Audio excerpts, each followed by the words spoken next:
What's up there, YouTube? Today we're going to go ahead and swap out our Variator.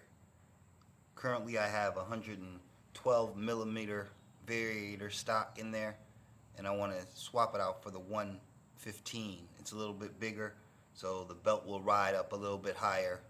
It's supposed to give me increased speed. And then we have some Dr. Pulley sliders at 14 grams I want to install in there, and that will take the place of the 13 gram rollers that I have in there. Now I do want to forewarn you right now that we're going into territory where tinkering can cause the bike to either slow down or speed up. So that's why we're testing all this stuff one thing at a time to see what increases performance and possibly decreases in performance. So let's go over the tools that we'll be using to complete this job. Right here I have two impact guns because getting off the Variator takes a high impact. So just in case, I have one that I know that will get the nut off. We have a socket wrench for installing the bolts back on, an extension, an 8mm, a 17mm socket, and our diagram to place our screws in, because they're different sizes. So there are 10 8mm bolts holding on the CVT cover.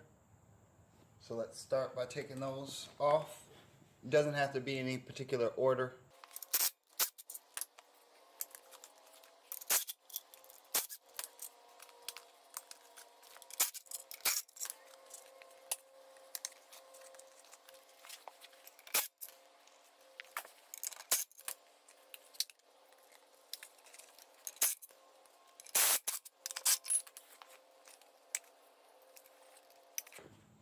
Alright, so we got all our bolts off.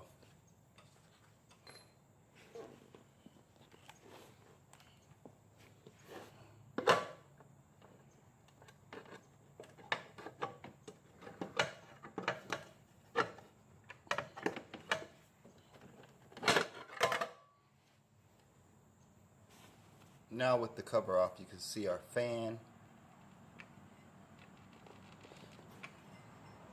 and our Variator behind it.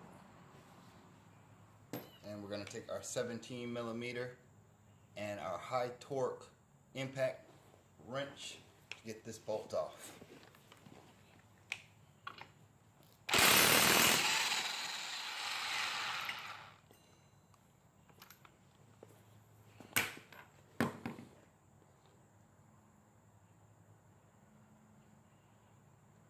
Along with the nut, there is a washer that comes off with the fan. Now is a great time to inspect your belt. Make sure everything is good there, so it's fairly in new condition. We want to remove the belt off the boss, let it hang, and we want to grab the back of the Variator so the rollers do not slide out of it, and pull it all out as one. Alright, so let's get a better look of this and compare it to our new Variator. Alright, so here we can see the difference in the two Variators. Here is the 112mm and that's the 115. If you can see here, the belt rides up to a certain point on this Variator. It can go no further. Hopefully that extra 3mm of surface space will make the belt be able to rise up a little bit higher and increase the top end speed. But we'll see. So here we can see the difference between a roller and a slider. Again, these are Dr. Pulley sliders, 14 grams. These are 13 gram rollers. Both of them work the same way, but the word on the street is that the slider is going to give you higher performance than the roller if installed correctly. So we're going to definitely test that theory. Now, in installing the rollers, it's not really a way you can get it wrong as long as you put them actually in the roller slot on the Variator. But when it comes to the Dr. Pulley slider, you want to install them correctly. And the correct way is having the largest, smoothest surface backing face the backing on the variator. So there is a symbol that says Dr. Pulley there. You can't see it right now because focus is bad, but trust me that this portion of the slider goes into the backing. So as the variator spins, the pulley is pushed out and raises the ramp. Just in case you're wondering, it's not recommended that you install both of them. It's either one or the other. This is what it'll look like if you have them installed correctly. You should be able to see the Dr. Pulley name on the side there. Now we want to install our backing plate.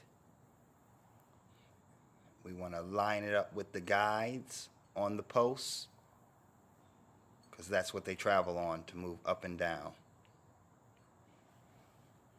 And now we're going to install it on the bike.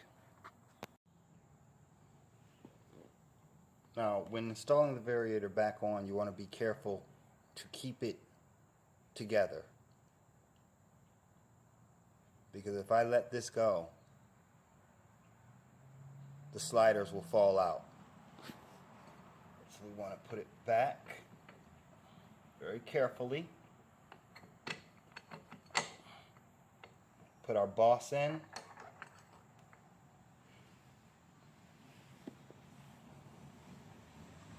Reinstall our belt.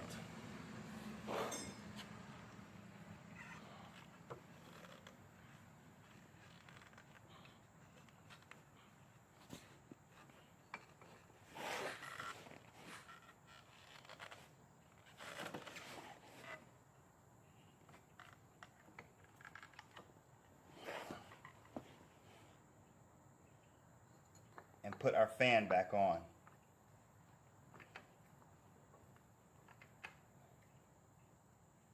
Not forgetting the washer.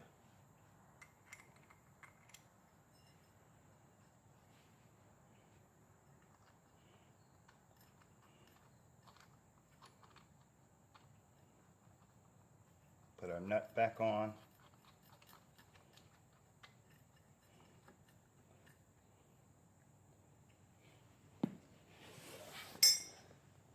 And I'm sure there are torque specs for this particular nut, but I'm going to hit it with my impact gun a couple of times, make sure it's bolted down, and we should be all set. Alright, all I have to do is install the cover back on. I won't waste you guys' time with that. There was a gasket around here. Because there's no fluids in here, I don't see the need to replace the gasket, so I left that alone when I replaced the belt the first time. So I'm going to do the same thing just by putting the cover back on without the gasket. So soon there will be a speed run to test this theory of these sliders improving speed. I will see you guys then. Have a great night. Peace out. See you next time.